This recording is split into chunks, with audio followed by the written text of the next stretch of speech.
What's up gamers, my name is Max and the Hydroneer 2.1 farming season update is now live.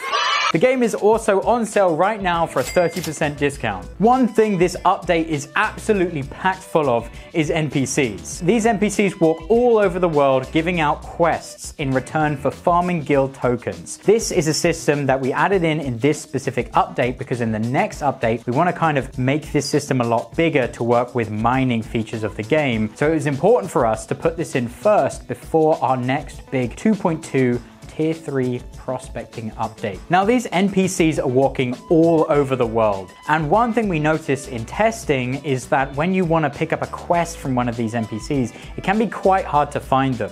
Soup. Soup. Soup. Soup.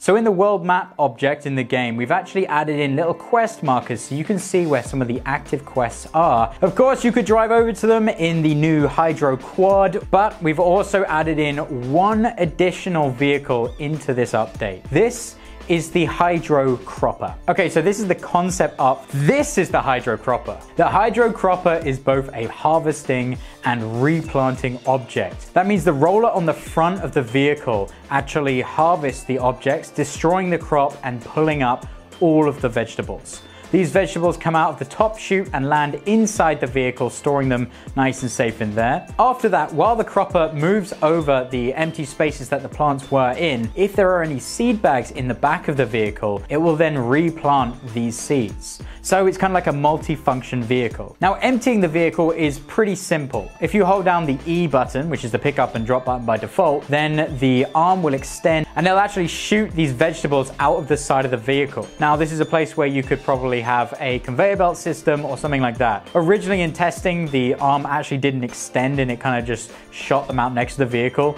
So we added in the arm extension system to make it a lot easier to deposit your vegetables onto conveyor belts. One thing I really like about this vehicle is how the character stands in the top cockpit kind of area of the vehicle and use the levers to control it. It looks really nice when you're driving around, and it's really cool to see your character with all of the new character customization options we're going to be adding in with this update. So I mentioned when you kind of get into the late game of this farming update, you'll be able to use this Hydro Cropper. But what about the rest of your base and how does that work? Well, we've added in 2 new items for this. In testing, we kind of realized we needed more automation items for players who enjoy that kind of thing for the farming mechanics of the game. So these 2 new items work with conveyor belts. The first one you've got is a veg dicer. It's a conveyor hook item which has multiple blades, and any vegetables that move through it will get cut up into cut vegetables. After that, you have a vegetable stacker. When the vegetables fall off the end of the conveyor belts,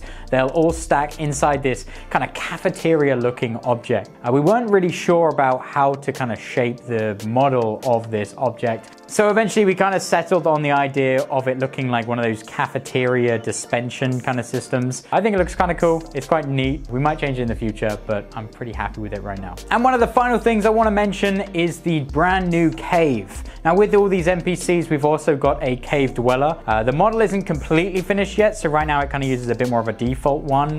There's a few models that we're actually going to be changing with the characters to give their own kind of personal feel to them. But this guy is the cave dweller. As you guys know, there is the secret cave which does and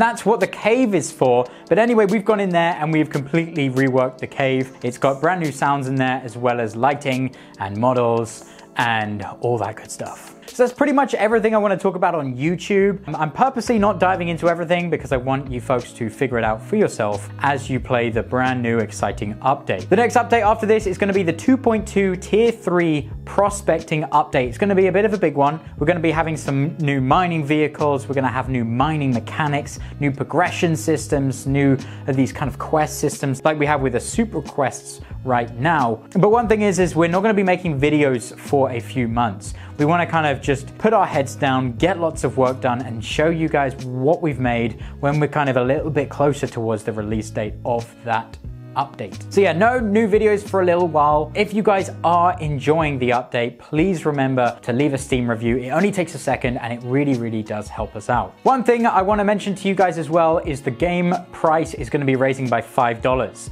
I think right now Hydroneer being $10 is pretty criminally underpriced, and we've done that because, you know, we don't want to be greedy devs and we want to pass on those savings to you guys. But since we've had a bigger team, we kind of need to raise the price of the game a bit more. So you may notice in the new year sometime that the price of the game will be going up a little bit. Anyway, that's all from me. Thanks so much for watching, everyone, and I will see you all in a few months.